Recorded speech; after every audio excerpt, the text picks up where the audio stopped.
President's talking news now, and Andy, presidents love to talk, almost as much as they love to answer the phone in the Oval Office by saying, Paolo's Pizza Parlour, how can I help you?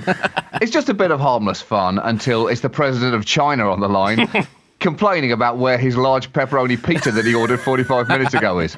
Except then it somehow gets even funnier. The point is, this week, President Obama delivered his third State of the Union address. Now, State of the Union night used to be a relatively simple affair, Andy. You had your main course, the speech itself, followed by a rebuttal dessert from the opposition. A simple meal that the media could digest overnight and then comfortably dump out by morning. But no more. Now the evening has become a procession of multiple official rebuttals after the speech, along with anyone who has access to a YouTube account releasing their own rebuttal, usually in the form of remixes, auto-tuning, puppets or kittens. The Tea Party Express have their own rebuttal tradition now, started last year when Michelle Bachmann stared an eerie 3 inches away from the camera and made America feel like she was addressing a country just over its shoulder. She was like the opposite of the Mona Lisa. Wherever you were in the room, it was like she was not looking at you. This year, it was Herman Cain, the pizza CEO and strong contender for the most ridiculous presidential candidate of all time.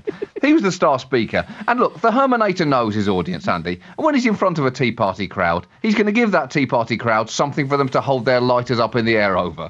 And so he'd come with a bag of historical catnip, which led to one amazing moment when he said, you know, it was 1773 when the colonies got fed up of old King George and the Brits. 2 years later, we had the start of the American Revolution.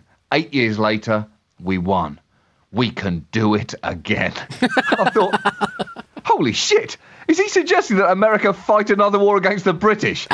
Is this his thinking out of the box plan? So I did what I had to do, Andy. I put on a red coat, I pulled my musket out from underneath the bed where I've hid it, and I took to the streets. I handled our business. You're a hero, John. MBE's in the post. Obama called for higher taxes for the wealthy, which I guess in context is a bit like asking Henry VIII to have one fewer wife. I mean, he'd still have loads of wives. Maybe suggesting politely that Donald Rumsfeld gives away just a couple of those golden statues of himself. He'd still have 68 golden statues of himself. And it gave Republicans the opportunity to take a break from slagging themselves off to slag Obama off instead, before returning to slagging themselves off and complaining about being attacked by themselves whilst attacking themselves for attacking themselves. Long live democracy. It's absolutely awesome when it's on form. The speech itself was a fiery defence of the last few years in power, combined with an attack on the inactivity of Congress and a call for a fairer tax system. Perhaps strangely, President Obama opened the speech by saying, for the first time in 2 decades, Osama bin Laden is not a threat to this country, to the cheers of everyone in Congress. And I thought for a moment that might be it.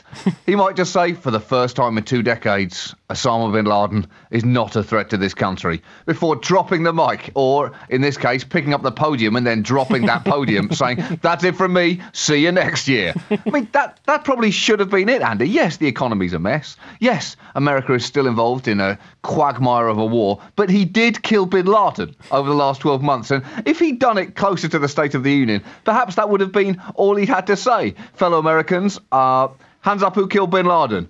Just me? I thought so. Obama out! As fireworks came flying out of the podium and Def Leppard were lowered from the ceiling singing, pour some sugar on me!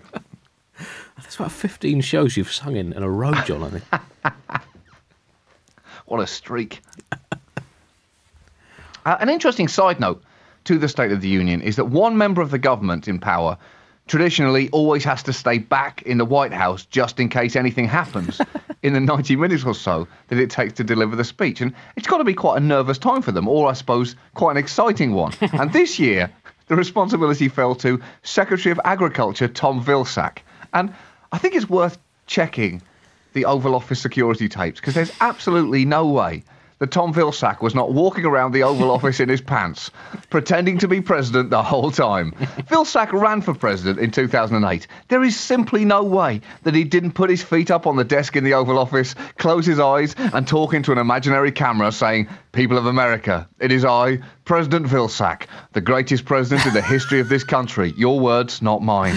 I'd never say that about myself, but I guess that's one of the many things that you love about me, President Vilsack. I was talking to my wife, the First First Lady, Charlize Theron-Vilsack, yesterday, and she said that I was the most handsome president in the history of the world, with the biggest muscles and the coolest hair. Anyway, that's all I wanted to say. Please get back to enjoy your movie, Indiana Jones and the Torpedo of Pain, starring myself, Tom Vilsack.